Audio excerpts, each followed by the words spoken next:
Top 5. Pettiest Rap Beefs of 2025. At number 5, Drake. Now, Drake's pettiness in 2025 isn't loud in the traditional sense. It's not screaming. It's not rants. It's calculated silence, mixed with perfectly timed responses. Throughout 2025, Drake stayed involved in multiple tensions without ever fully committing to a headline-grabbing meltdown. Instead, he leaned into what he does best: subliminals, strategic posts, and selective engagement.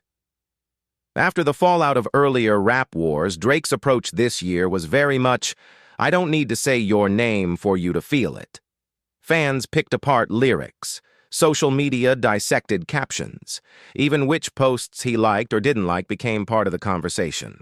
Whenever another rapper would take a shot directly or indirectly, unless you're New York's Ebro, Drake's response wasn't immediate. He let it sit. Let the blogs speculate, let the fans argue. And then he'd drop a line, or post a story, or move in a way that reminded everyone he's still sitting at the top. That's a specific type of petty, because it sends the message, "You're loud. I'm patient." Drake also continued his tradition of responding through success. Touring numbers, streaming numbers, quiet flexes that don't even mention the beef, but make the beef feel pointless. And honestly, that kind of restraint drives people crazy. So while Drake didn't dominate headlines with chaos in 2025, his subtle, psychological approach to beef, letting people argue with shadows, earns him the number 5 spot. Now at number 4, Cardi B. And Cardi's pettiness is the exact opposite of Drake's. She doesn't do subtle, she does direct. In 2025, Cardi's ongoing feud with Nicki Minaj flared up again, especially around album releases, chart conversations, and social media narratives about who's really running rap. When Nicki questioned success and industry favoritism, Cardi didn't dodge it. She responded publicly, emotionally, and unapologetically.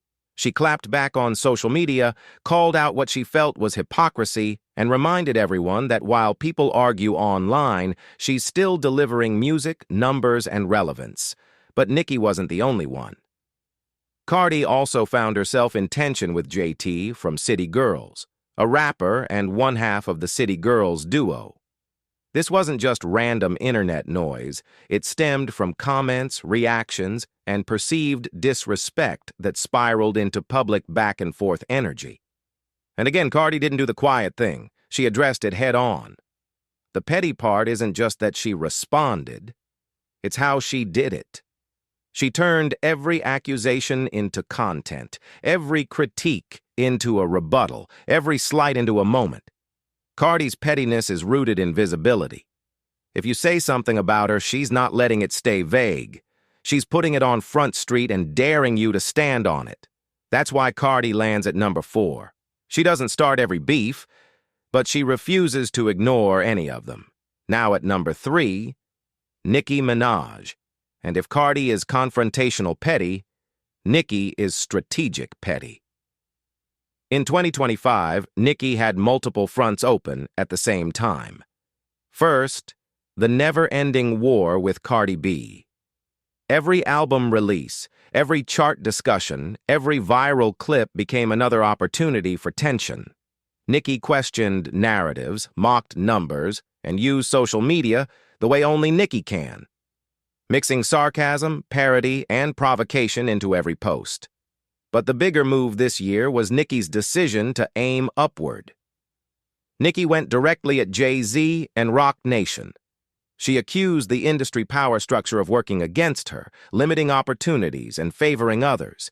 She framed it as a systemic issue, not just a personal grudge. That's risky territory, because going at peers is one thing. Going at industry gatekeepers is another. And that's what made it petty and bold. Nicki didn't whisper these accusations. She tweeted them. She doubled down. She interacted with fans supporting her claims. She made sure everyone knew she felt wronged. And she wasn't going to stay quiet about it. That kind of pettiness isn't about clout. It's about legacy. Nicki's message was clear. You may control the system, but I control my voice. That's why she sits at number 3. Now, at number 2. Cam'ron. This one is pure chaos. Cam'ron had multiple tensions bubbling throughout the year, including lingering friction tied to Dipset history and ongoing issues with Jim Jones. But the moment that truly defined his 2025 pettiness involved actor Omar Gooding, the brother of Cuba Gooding Jr. Cam'ron mistakenly referred to Omar as Gooding Jr., confusing him with his more famous brother. Omar took offense. Words were exchanged. Diss tracks followed. Social media went back and forth. So Cam decided to escalate in the most unhinged way possible. He booked Omar for a movie role, flew him out, had him act out scenes, made it feel legitimate, and then revealed the movie wasn't real. Cam paid for the entire situation just to troll him. Then he shared it publicly. That's not just petty. That's villain-level pettiness. Because Cam didn't just embarrass someone verbally. He invested money into making a point. He turned a beef into a prank with production value. It was calculated. It was cruel. It was unforgettable. That alone would earn him a spot, but when you add his ongoing tensions with others like Jim Jones, Dame Dash, and Clarissa Shields. Yes, the undefeated heavyweight women's champion Clarissa Shields. It solidifies his place. Cam'ron made it clear in 2025, if you beef with him, you might end up part of a storyline you didn't agree to. That's why he's number 2. And now, number 1. This was never up for debate. At number 1, 50 Cent. 50 Cent didn't just dominate rap beef in 2025, he owned it. First, there's the documentary. 50 was heavily involved in the production and promotion of a documentary centered around Diddy. While he framed it as business, the internet immediately speculated whether it was personal, especially since 50's baby mother was reportedly mentioned in Diddy's case. 50 never confirmed anything. He didn't deny it. He joked. He trolled, which is worse. Then came his back and forth with Marlon Wayans. After Marlon criticized the documentary, 50 responded with mockery, screenshots, and captions that made it clear he wasn't taking the criticism seriously at all. But the pettiest saga? The podcast studio drama. 50 publicly called out Jim Jones, Mino, Fabulous, and others, accusing them of not paying rent for their podcast studio. He joked about buying the building. He called them squatters. He framed it like a landlord tired of excuses. That's billionaire pettiness. That's not I'll diss you, that's I'll remove your workspace. And the most terrifying part? He laughed while doing it. 50 Cent's pettiness in 2025 wasn't emotional, it wasn't reactive, it was recreational. He treated beef like entertainment, and somehow made everyone else look stressed while he looked amused. That's why he's number 1. So to recap, number 5, Drake, subtle, strategic, psychological pettiness.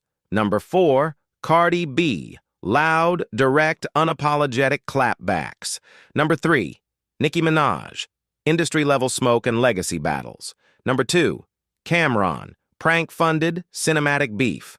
Number 1, 50 Cent, undefeated, unbothered, and unhinged. What's your thoughts? Is the order correct? Or is there anyone else you would add to the petty list of 2025? If you enjoyed this breakdown, make sure you like the video, share it with someone who lives for rap drama, and subscribe, because part 2, the Hollywood version, is coming next.